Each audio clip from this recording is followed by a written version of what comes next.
MotoGP Ceko menjadi akhir paruh musim pertama. MotoGP libur, Marc Marquez sukses menyapu hampir semua seri, itu termasuk di MotoGP Ceko 2025 ini.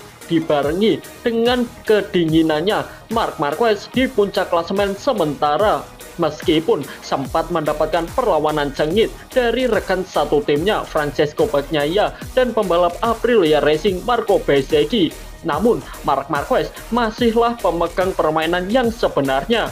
Sabar menunggu, lalu melesat tak terkejar, kemudian menutup paruh musim pertama dengan kemenangan mutlak.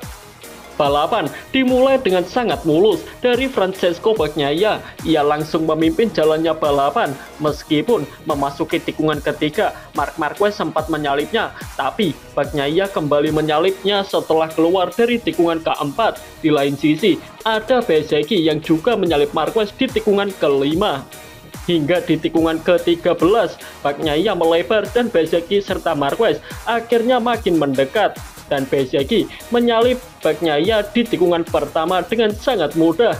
Lalu di tikungan ketiga, giliran Marquez yang menyalip Bagnaia, tapi Bagnaia terlihat masih bisa untuk menekan Marquez di beberapa tikungan berikutnya. Dan di lap kedua ini, Alex Marquez terjatuh tepat di samping belakang motor Joan Mir, yang membuat Joan Mir juga ikut terjatuh. Di mana ini untuk yang kesekian kalinya bagi Mir yang terjatuh akibat diseret oleh pembalap lain. Ini sudah tidak bisa dimasukkan ke dalam logika kita semua. Kesialan demi kesialan terus menimpa Joan Mir. Alex dan Mir terlihat beradu mulut di samping lintasan. Sedangkan di depan, Bezzecchi yang memimpin balapan masih diikuti oleh Marc Marquez dari belakang. Dan di tikungan pertama, Acosta menyalip Bagnaia dengan sangat mudah. Terlihat ada Quartararo yang terus dibayang-bayangi oleh Bastianini. Dan di lap keempat, Bestia akhirnya sukses menyalip Quartararo di tikungan keempat.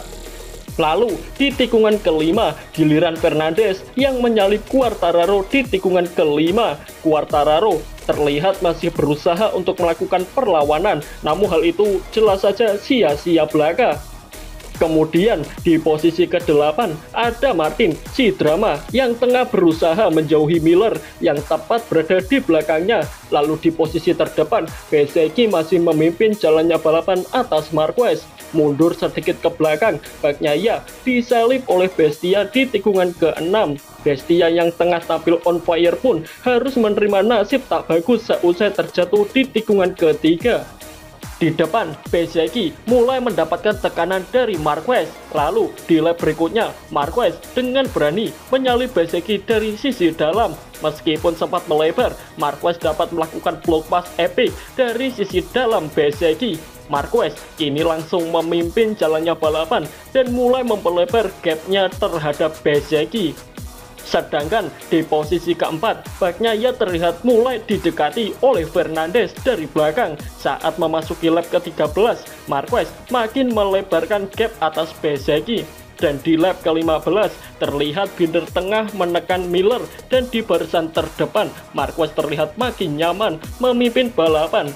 Ketika balapan menyisakan 5 lap lagi, Bagnaia terlihat mulai mendekati Acosta di setiap tikungan yang dilibasnya. Lalu di posisi tengah, Binder berhasil menyalip Miller di tikungan ke-10. Meskipun sempat melebar, namun Binder masih dapat kembali menyalip Miller di tikungan ke-11. Namun tidak cuma Binder, melainkan ada Aldiger yang juga menyalip Miller di tikungan ke-13. Tak butuh waktu lama bagi Aldiger, ia pun sukses menyalip Binder di tikungan ketiga dengan sangat mudah. Dan di lap terakhir, Marc Marquez terlihat masih nyaman memimpin balapan. Dan Bagnaia terlihat makin dekat dengan Acosta. Sepertinya punya kans untuk ke podium ketiga, namun hingga balapan selesai, posisi tetap tidak berubah. Marc Marquez sukses menutup paruh musim pertama dengan kemenangan. Ia diikuti oleh Marco Bezzecchi di posisi kedua dan Pedro Acosta yang akhirnya kembali lagi ke panggung podium di posisi ketiga.